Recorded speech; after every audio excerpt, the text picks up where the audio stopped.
Hello friends, स्वागत है हमारे यूट्यूब चैनल में आपका। SSC constable GD 2018 SSC constable GD 2018 जो है वो एक बहुत बड़ा मील का पत्थर साबित हो गई। बहुत सारे हमारे साथी जो वर्दी पा गए, बहुत अच्छी बात है, बहुत बहुत शुभकामनाएं। उनको वर्दी ही नहीं पा गए, ज्वाइन कर लिए, वेतन भी मिलना शुरू हो गया है। ऐसा सीआरपीएफ के जो सबसे पहले ज्वाइनिंग हुई थी उन कैंडिडेट को। कुछ हमारे साथी ऐसे हैं जिनके साथ में बड़ा नाइंसाफ़ी यहाँ पर होता है। ये केस हम आपको जो दिखा रहे हैं, ये कर्नाटक के कैंडिडेट हैं। रिज़ल्ट निकलता है, उसके बाद इनको कुछ नहीं समझ आया कि मेरा नंबर क्यों नहीं आया। रिज़ल्ट निकलने के बाद महीने भर तक तो ये भटकते रहते हैं, कुछ समझ नहीं पा रहे हैं कि मैं क्या करूं, कैसे करूं, मैं कहाँ जाऊं। क्योंकि आपको पता है कि एसएससी हो, चाहे हमारा इंडियन आर्मी हो, हमारी कांस्टेबलरी जो है, हमारे जवान जो है वो कहाँ से आते हैं? वो गाँव के भारत से आते हैं। उन्हें दौड़ करना आता है, उन्हें फिज़िकल करना आता है, उन्हें मेडिकल भी वो फिट हो गए, सब कुछ हो गया, पूरी तरह से आश्वस्त थे, नंबर भी बहुत अच्छा है और मैं फिट हो जाऊंगा। लेकिन मिला क्या? मिली सिर्फ निराशा, हताशा। कैसे मिला वो भी आपको दिखा देते हैं। और इस वीडियो के माध्यम से आपको एक चीज़ बताना चाहूँगा कि ये सब जान के कैसे किया जाता है। ये खेल है, ये आपको और हमें समझ नहीं आएगा। ये खेल की पूरी इंक्वायरी इसकी होती है, तब ये खेल समझ आएंगे। देखिए, ये लेटर एक आपको दिखा रहे हैं। लेटर कहाँ से इशू हुआ है? ये लेटर एक्चुअली हुआ है directorate general CRPF recruitment branch से। किसको हुआ है? Shri Mohan Lal Hirwal, director SSC headquarter. By name letter क्यों इशू है, ये भी प्रश्न उठता है, क्योंकि जब तक श्री मोहन लाल हिरवाल इस लेटर को ओपन नहीं करेंगे तब तक दूसरा ऑफिसर इसको, उनका जो सबॉर्डिनेट स्टाफ है वो इसको ओपन नहीं कर सकता। यदि यही लेटर श्री मोहनलाल हिरवाल के नाम से नहीं होता और डायरेक्टर एसएससी हेडक्वार्टर होता तो इसको अब इस पर कार्रवाई जल्दी होती। अब यहाँ पर देखिए, recruitment of constable GD exam 2018 declaration of final result. Please find enclosed here with a copy of representation submitted by roll number, name यहाँ पर दिया है, an aspirant of subject recruitment along with other documents received from CRPF Regional Recruitment Center wide MV। ये देखिए, ये जो है 22/2/2021 को तो इनका CRPF रीजनल रिक्रूटमेंट सेंटर जो था वहाँ से इनका लेटर जो है CRPF दिल्ली में आता है 22 फरवरी 2021। उसके बाद में ये 22 फरवरी 2021 से ये लेटर जो है वहाँ पर दबा हुआ है अभी। उसके बाद वहाँ से कब इनका लेटर जो है एसएससी में कब निकलता है? एसएससी के लिए इनका लेटर जो है वो जारी होता है 12 अप्रैल को। 22 फरवरी से आप देख सकते हैं 12 अप्रैल। आप लोग एप्लीकेशन देते हैं, आप लोग तुरंत हमें पूछना शुरू कर देते हैं कि मैंने एप्लीकेशन दे दिया, मेरी एप्लीकेशन का क्या होगा? आप एक हश्र देख रहे हैं एप्लीकेशन का। अब ये जो कैंडिडेट हैं इनको एक्चुअली जानकारी नहीं थी, प्रॉपर जानकारी होने की वजह से भी ये यहाँ पर इनका डिले हो गया है matter. It is to inform that roll number, ये नेम है, had appeared for re medical examination at CRPF composite hospital Bangalore on 7 October 2020 and declared fit in re medical examination. क्योंकि री मेडिकल का जो रिकॉर्ड है वो किसके पास है? CRPF के पास है। उन्होंने चेक करके बता दिया कि री मेडिकल फिट है। As per data received from SSC his category is OBC। अब फॉर्म फिल करवाया था किसने? SSC ने। इसलिए गेंद जो है एक पाले से दूसरे पाले में डाली जा सकती है बहुत आसानी से, कि जब मेडिकल के पॉइंट होते हैं और SSC के पास जाता है तो SSC कह देती है कि आप CRPF से कॉन्टेक्ट कीजिए। जब कैटेगरी का पॉइंट आया तो CRPF ने भी यहाँ पर अपना पल्ला झाड़ लिया कि आप SSC के पास जाइए, और SSC को भी लेटर भेज दिया। और वो लेटर भी एक्चुअली इसमें क्या काम हुआ है वो भी आप देख सकते हैं कि डायरेक्टर को बाय नेम भेजा जा रहा है। अब ये सपोज कीजिए कि ये डायरेक्टर यदि छुट्टी पे रहते हैं और 10 दिन तक ये नहीं आएंगे तो ये लेटर 10 दिन तक पड़ा रहेगा वहाँ पे। Accordingly he was considered as OBC at each stage. देखिए मैटर क्या था, पॉइंट क्या था, आपको साधारण भाषा में बता देते हैं कि ये OBC कैंडिडेट हैं, इनकी एज भी ज़्यादा हो चुकी थी। फॉर्म फिल किया था उस समय, ये जर्नल में फॉर्म नहीं फिल कर सकते थे, ये जर्नल में कंसीडर भी नहीं किए जा सकते। OBC कैटेगरी ये है। ईच स्टेज यानी कि इनका जो रिटर्न एग्ज़ाम हुआ है वो कॉल लेटर भी OBC है, इनका पीटी पीएसटी हुआ वो भी ओबीसी है, इनका डिटेल मेडिकल एग्जामिनेशन हुआ वो भी ओबीसी है, इनका री मेडिकल हुआ है वो भी, उस पर भी ओबीसी लिखा हुआ है, सब कुछ ओबीसी है। लेकिन लास्ट में जो मेरिट आती है उसमें इनका नाम नहीं आता है। इनको कुछ समय तक तो इनको समझ नहीं आया कि ये क्या हुआ। आपका 21 जनवरी को रिज़ल्ट आया था। 21 जनवरी से कुछ दिन तो इनके निकल जाते हैं कि मैं क्या करूं, कैसे करूं, कहां जाऊं, किसको बताऊं। ये सीआरपीएफ में जाते हैं, वहां पर इनको सुनने को मिलता है कि आप एप्लीकेशन दे दीजिए। वहाँ जैसे तैसे एप्लीकेशन लिख के दिया। वो एप्लीकेशन जो है वो वहाँ पर 22 फरवरी 2021 को वो एप्लीकेशन दिल्ली पहुँचाई जाती है। दिल्ली पहुँचाई नहीं जाती है, 22 फरवरी का तो ये लेटर लिखा हुआ है। अब वो दिल्ली कितने दिन में पहुँचती है वो आपको पता है। Since he had scored less marks than the last selected candidates in UR category of Karnataka state under general area, as such he does not find place in final list of provisionally selected candidates। देखिए इस तरह के कुछ हमारे पास भी cases आए। जब आपके रिज़ल्ट आए थे उस समय तुरंत कुछ कैंडिडेट्स ने हमसे संपर्क किया था। हमने उनको एडवाइज़ किया था कि लेटर आपको लिखना है। देखिए इनका सबसे पहली बात तो इनका जो लेटर लिखने, जो इन्होंने लेटर लिखा, रिप्रेजेंटेशन दिया, वो रिप्रेजेंटेशन जो है वही गलत हो गया। मतलब कि वो रिप्रेजेंटेशन डिले का वही कारण बन गया इनका। अब इनका सॉल्यूशन यदि ज्वाइनिंग से पहले आ जाता तो जो लास्ट सेलेक्ट कैंडिडेट है, जो इन कैंडिडेट के साथ हुई नाइंसाफ़ी की वजह से वर्दी पा गया है, उसकी ज्वाइनिंग नहीं होती। लेकिन यहाँ पर इनका तो अभी तक डिले चल रहा है। अभी तक तो इनका पहुंचा नहीं है, जहां पर पहुंचना चाहिए वहां नहीं पहुंचा है इनका। क्योंकि अभी गेंद जो है सीआरपीएफ एसएससी के पाले में डाल दिया। अब एसएससी उस पर क्या निर्णय करेगी, कितना समय लगेगा, उसके बाद भी इनका हमें नहीं लगता कि एसएससी सॉल्यूशन कर देगी। इनका सॉल्यूशन कहाँ से होगा? सॉल्यूशन इनका हाई कोर्ट से होगा। और हाई कोर्ट से जब तक सॉल्यूशन होगा तब तक 6 महीने का समय हो जाता है। और 6 महीने बाद में जो सेलेक्ट होके कैंडिडेट ज्वाइन कर गया गलत तरीके से, उसको निकाला नहीं जाएगा। क्योंकि हाई कोर्ट ये नहीं कहेगा यहाँ पर कि आप इनकी जगह जो दूसरे को भर्ती कर लिए उसको निकाल दीजिए। ऑनरेबल हाई कोर्ट के वहाँ से जो निर्णय होगा उसमें ये होगा कि लास्ट इनके मार्क्स जो हैं वो लास्ट सेलेक्ट कैंडिडेट से ज़्यादा हैं तो इनको भी नियुक्ति दी जाए। और इनको नियुक्ति दी जाएगी। 6 महीने, 8 महीने, 10 महीने, जितना समय लगेगा इनको लगेगा। इनका पैसा भी खर्च होगा। मेंटल टॉर्चर जो इनका हुआ है वो आप और हम नहीं समझ सकते कि कितना मेंटल टॉर्चर इस कैंडिडेट का हो रहा है। अभी भी इसको ये विश्वास नहीं है कि क्या मेरी वाकई ज्वाइनिंग हो जाएगी। In view of above, it is requested to examine his representation and intimate the status of the above candidate under intimation to this directorate। अभी भी ये रिक्वेस्ट किया गया है सीआरपीएफ की तरफ से एसएससी को कि आप इनका रिप्रेजेंटेशन जो है उसको एग्जामिन कीजिए। रिप्रेजेंटेशन तो सीआरपीएफ को दिया था, वो रिप्रेजेंटेशन जो है वो अभी तक जहाँ से एग्जामिन होना चाहिए वहाँ नहीं पहुँचा है। रिज़ल्ट आए हुए कितना समय हो गया है आपको पता है। अब इनके पास में भी देखिए उसका ये जो 12 अप्रैल को जो लेटर जारी हुआ है ये कहाँ कहाँ कॉपी गया है, तो ये कॉपी गया है द DIG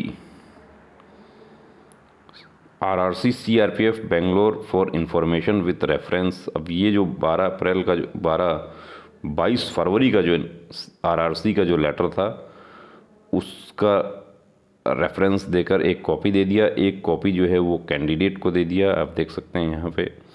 अब ये कैंडिडेट हमसे कब जुड़े वो भी आपको दिखाते हैं। ये कब जुड़े हैं हमसे वो आप देख सकते हैं कि 18 मार्च को इनका पहला मैसेज हमारे पास में आता है कि सर हम कर्नाटका से अपना नाम लिखा है, हमारा कैटेगरी ओबीसी है, ओबीसी में कट ऑफ 40 रोका है सर, हमारा 48.75 है, लेकिन एसएससी ने यूआर में डाल दिया है इसलिए हमारा नाम फाइनल मेरिट लिस्ट में नाम नहीं आया है।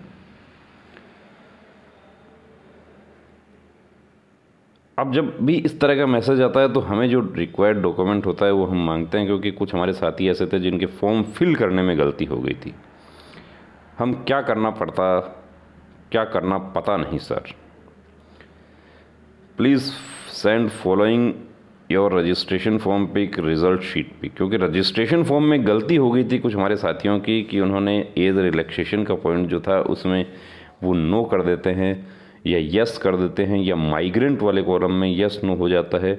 लेकिन इनका तो एक्चुअली डेट ऑफ बर्थ जो है वही ओबीसी का ही है, तो इनको तो यूआर में कंसिडर करने का कोई चांस ही नहीं होता। अब ये सेंड करते हैं, पूरा डॉक्यूमेंट देखिए उन्होंने भेजा। उसके बाद इवनिंग में 6 बजे के बाद मैसेज करने हमने बोला, क्योंकि बहुत ज़्यादा मैसेज आते हैं। रेस्पॉन्स हम व्हाट्सएप पर आपको तुरंत देते हैं। अब आज जब हमने इनका देखिए पुराना चैट देखा, बड़ा अफसोस हमें हुआ कि किस तरीके से एक नौजवान जो भर्ती होना चाहता है, सारी मेहनत करता है, सब कुछ करता है वो, लेकिन उसके साथ ऐसा खिलवाड़ कर दिया जाता है कि वो एक यदि फाइटर नहीं होगा, एक साधारण इंसान होगा, तो कहीं ना कहीं हार मान के बैठ जाएगा। ओके सर क्या हुआ, अब ये पूछते हैं। तो इनको हमने बता दिया, हमारी तरफ से मैसेज चला गया कि देखिए ये सब जो होता है ये मैं खुद आपके मैसेज जो है उनके रिप्लाई करने के लिए बताता हूँ, क्योंकि ये सब जो उसका स्टडी करना होता है, डॉक्यूमेंट उसमें देखना होता है, तो उस समय मैं अवेलेबल नहीं हूँ। तो इनको हमारी तरफ से मैसेज चला जाता है कि आज सर अवेलेबल नहीं था, मॉर्निंग में 10 बजे के बाद मैसेज करना, आप ये करते हैं। अब 19 को हमने इनको मैसेज दिया कि आपने एसएससी में पता किया मेडिकल फिट हो गया था क्या? मेडिकल, क्योंकि यदि मेडिकल में अनफिट हो गए तो भी नहीं आएगा।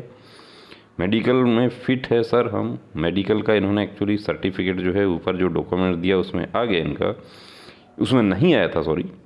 सीआरपीएफ को एप्लीकेशन लिखा था क्या? तो ये कहते हैं कि हाँ एप्लीकेशन लिख दिया, लेकिन वो एप्लीकेशन जो है वो इनसे एक गलती हो गई कि इन्होंने रीजनल रिक्रूटमेंट सेंटर को ही एप्लीकेशन लिखा, जबकि ये एप्लीकेशन जो था ये तुरंत सीआरपीएफ दिल्ली, एसएससी दिल्ली और एसएससी रीजनल ऑफिस प्लस इनका जो गृह मंत्रालय में भी एक कॉपी जानी चाहिए थी, ताकि हमारे गृह मंत्रालय के भी सीनियर अफसरों को ये पता चले कि किस तरीके से खिलवाड़ जो है वो हो रहा है और ये क्यों हो रहा है। ये कहीं ना कहीं किसी न किसी को नाजायज़ तरीके से फ़ायदा देने के लिए ये सब ऐसा काम होता है। अब हमने पूछा कि क्या रिप्लाई मिला, तो ये कहते हैं कि सीआरपीएफ ने एसएससी को लेटर भेजा सर, एसएससी ने अभी तक रिप्लाई नहीं किया, क्योंकि इनके पास जो बेंगलुरु का जो हम देख रहे हैं 22 फरवरी का जो लेटर है सीआरपीएफ रीजनल रिक्रूटमेंट सेंटर का, उसकी एक कॉपी जो है इनके पास भी आती है इन्फॉर्मेशन के लिए कि आपका लेटर हमने सीआरपीएफ दिल्ली को भेज दिया है।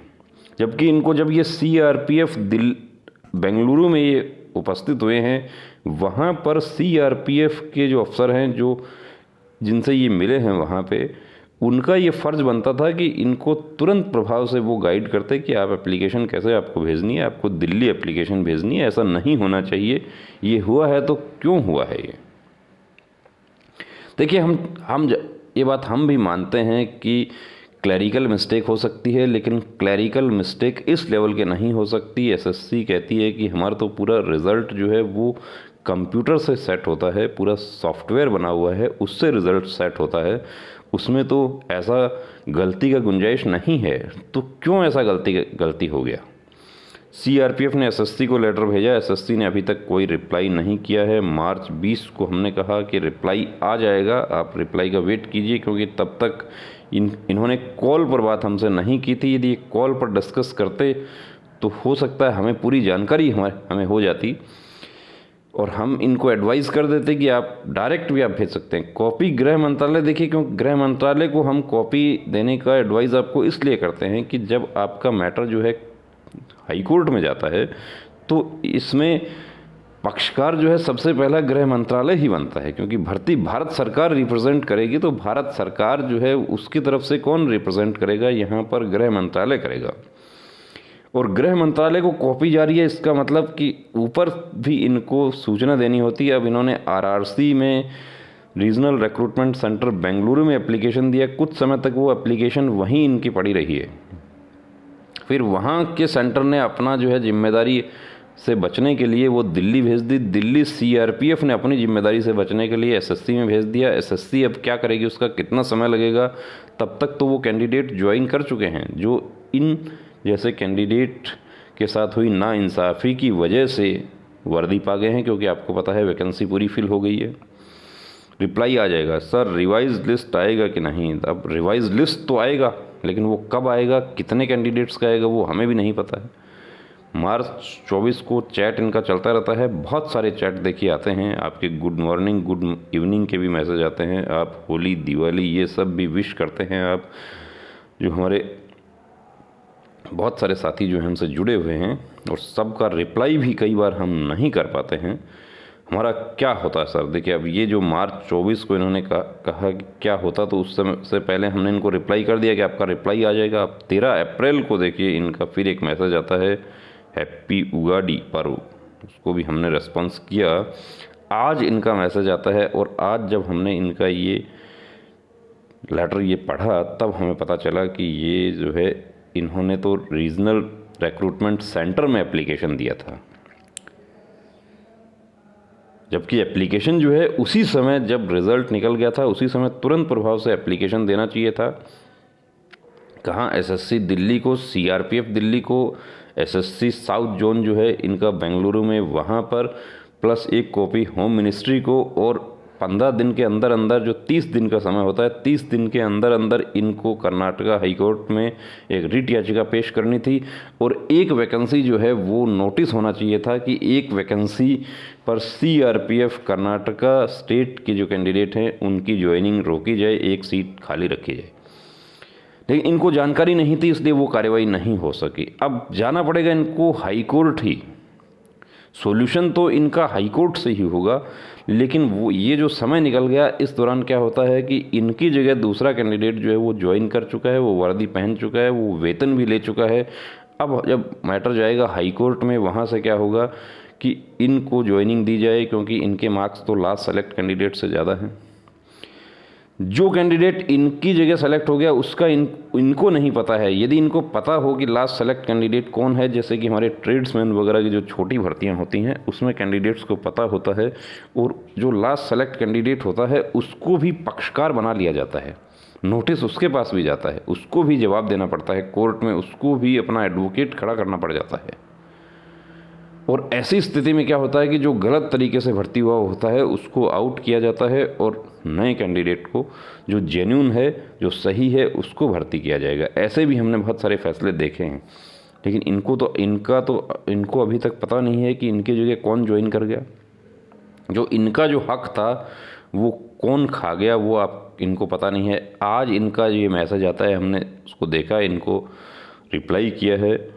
और हम जब आप लोग देखिए कॉल पर बात करने के लिए हम आपको इसीलिए कहते हैं कि कॉल पर आप बात करते हैं तो कॉल पर हम आपको बेहतर तरीके से हम आपको एडवाइस कर सकते हैं। व्हाट्सएप मैसेज आप करते हैं, बहुत सारे मैसेज आते हैं, देखिए कितना प्यार आप लोगों ने हमें दिया।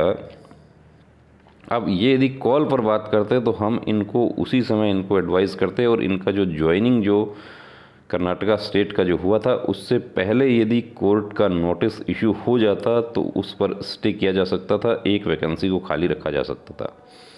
अब इनकी ज्वाइनिंग डिले होगी कोर्ट ऑर्डर होने के बाद भी, उसकी वजह बता देता हूँ, क्योंकि वैकेंसी जो है वो फिल हो गई है, तो वैकेंसी क्रिएट करने के नाम पर फिर इनको लटकाया जाएगा।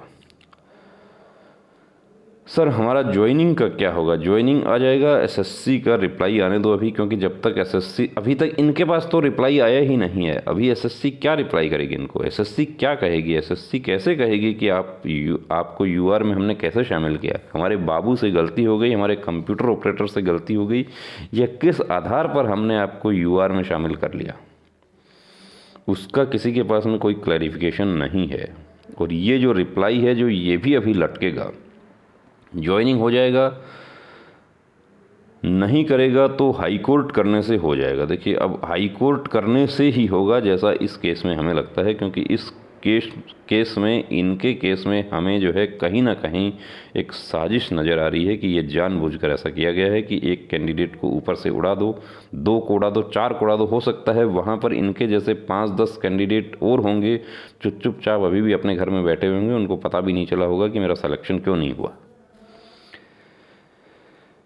थैंक्स। आप अब इनको आज हमने पूछा कि आपने किसी हाई कोर्ट एडवोकेट से कंसल्ट किया है क्या, तो ये कहते हैं कि केस कर दिया सर, हम 1 मंथ हुआ है, 1 मंथ हुआ है, यानी कि अभी तो ये अभी अप्रैल भी निकल गया है, यानी कि अभी अप्रैल में इन्होंने केस किया है, तो फरवरी मार्च जो है 2 महीने इनके निकल गए थे, 2.5 महीना लगभग रिज़ल्ट आने के बाद निकल गया, तब केस हुआ है। फिर उसमें भी नोटिस इश्यू होगा, वो उसमें फिर समय लग जाएगा। तो ये केस एक्चुअली होना चाहिए था जब 21 जनवरी को रिज़ल्ट आया था, तो ये 30 जनवरी से पहले ये माननीय कर्नाटका उच्च न्यायालय में इनकी रिट याचिका पेश होनी चाहिए थी, ताकि लास्ट सेलेक्ट कैंडिडेट जो था गलत तरीके से उसकी ज्वाइनिंग रोक दी जाती। तो इस तरीके कर्नाटका हाई कोर्ट में यस, अब देखिए इनको हमने कहा है कि सॉल्यूशन आपका हो जाएगा, लेकिन इस सॉल्यूशन में इनको जो है बहुत मेहनत करनी पड़ेगी। जंग जो है इनकी, अब अकेले जंग लड़ना जो है बहुत मुश्किल है, फैमिली पीछे सपोर्ट करती है तब एक कैंडिडेट इस तरह की जंग लड़ पाता है, वरना तो बहुत सारे हमारे साथी जो हैं वो तो अपने अधिकार छोड़ देते हैं कि पता नहीं चला क्या हुआ कैसे हुआ। और ये अब से नहीं हो रहा है, ये हम देख रहे हैं 2011 की एसएससी से ऐसा देख रहे हैं। डोजियर में से डॉक्यूमेंट जो है वो निकल जाते हैं, उसके आधार पर ज्वाइनिंग रुक जाती है कैंडिडेट की, ऐसा भी हो जाता है। तो ये क्यों हो रहा है, क्यों एक ऐसा मैकेनिज्म नहीं बन पा रहा? और यदि इस पूरी घटना की जांच होती है और इसमें कोई दोषी पाया जाता है, उस दोषी के खिलाफ भी कड़ी कार्रवाई हो, ऐसा यदि इनके एडवोकेट जो हैं वो आर्ग्यू करते हैं इनकी बहस के दौरान, और जब माननीय कर्नाटका उच्च न्यायालय का जो इनका फैसला होता है उसमें यदि ये भी रिकमेंड किया जाए फैसले में कि इसकी पूरी जांच करवाई जाए, इसकी एक्चुअली सीबीआई जांच इस घटना की होनी चाहिए कि इनको कैसे निकाला गया और इनकी जगह दूसरे कैंडिडेट को भर्ती कर लिया गया। तो दोस्तों, यदि आपके साथ भी ऐसी कोई नाइंसाफ़ी होती है तो चुपचाप घर पे बैठ के आंसू नहीं बहाना है, फाइट करना है, क्योंकि जंग जीतने का पहला उसूल है जंग की शुरुआत करना। अब ये कैंडिडेट जो है इन्होंने जंग की शुरुआत की है, लेकिन वो शुरुआत बहुत डिले हो गया, बहुत देर हो गई। सॉल्यूशन इनका होगा, 100% सॉल्यूशन होगा, लेकिन वो सॉल्यूशन जो है उसमें इतना समय लग जाएगा कि उसकी भरपाई नहीं हो पाएगी, और जो मेंटल टॉर्चर इनका हुआ है उसकी भरपाई नहीं होगी। प्लस इनको आर्थिक नुकसान, कोर्ट कचहरी का जो पैसा लगेगा, खर्चा होगा, वो अलग से होगा। जो इनको वेतन अभी स्टार्ट हो जाता है वो अलग से होगा। फैमिली बैकग्राउंड कैसा है, एक कैंडिडेट गांव का रहने वाला है, मेहनत मजदूरी करता है, उसके लिए एडवोकेट का फीस जुटाना भी बड़ा मुश्किल हो जाता है। हाई कोर्ट के नाम पर लोग पीछे हो जाते हैं कि हाई कोर्ट में तो पता नहीं कितना पैसा खर्च हो जाएगा। तो ये सब वीडियोस बनाने का हमारा मकसद सिर्फ और सिर्फ एक ही होता है। इसमें बहुत सारा विरोध हमें झेलना पड़ता है कि कई कमेंट्स हमारे पास आते हैं, कॉल भी आ जाते हैं, मैसेज आते हैं कि आप भड़का रहे हो। हम भड़का नहीं रहे हैं, हम सिर्फ जो हक की बात बता रहे हैं। और हम ये कैंडिडेट, यदि 21 जनवरी को रिज़ल्ट आया था, ये 22-23 को हमें व्हाट्सअप मैसेज करते, हम इन या कॉल पर यदि बात कर लेते तो हम इतना डिले इनका नहीं होने देते, और हम इनको एडवाइज़ करते कि तुरंत ये हाई कोर्ट करते, और वहाँ पर इनके लिए जो एक वैकेंसी है वो इनकी खाली होती। अब ज्वाइन तो इनका होगा, लेकिन इनकी जगह एक और साथी जो है वो गलत तरीके से वो भी ज्वाइन कर गए हैं। तो अब वो 1 किए हैं या 5 किए हैं या 15 किए हैं वो नहीं पता है। वो जब तक इन सब वाक़यों की पूरी इंक्वायरी नहीं होती है तब तक उनका पता नहीं चलेगा। तो दोस्तों, फिर आपको कहना चाहूँगा कि आप सिपाही बनने जा रहे हैं तो सिपाही का जज्बा आपके अंदर होना चाहिए, लड़ने का जो हौसला है वो होना चाहिए, क्योंकि अब रुकना नहीं, अब थमना नहीं, अब ठानना है, वर्दी को हर हाल में पाना है। जय हिंद।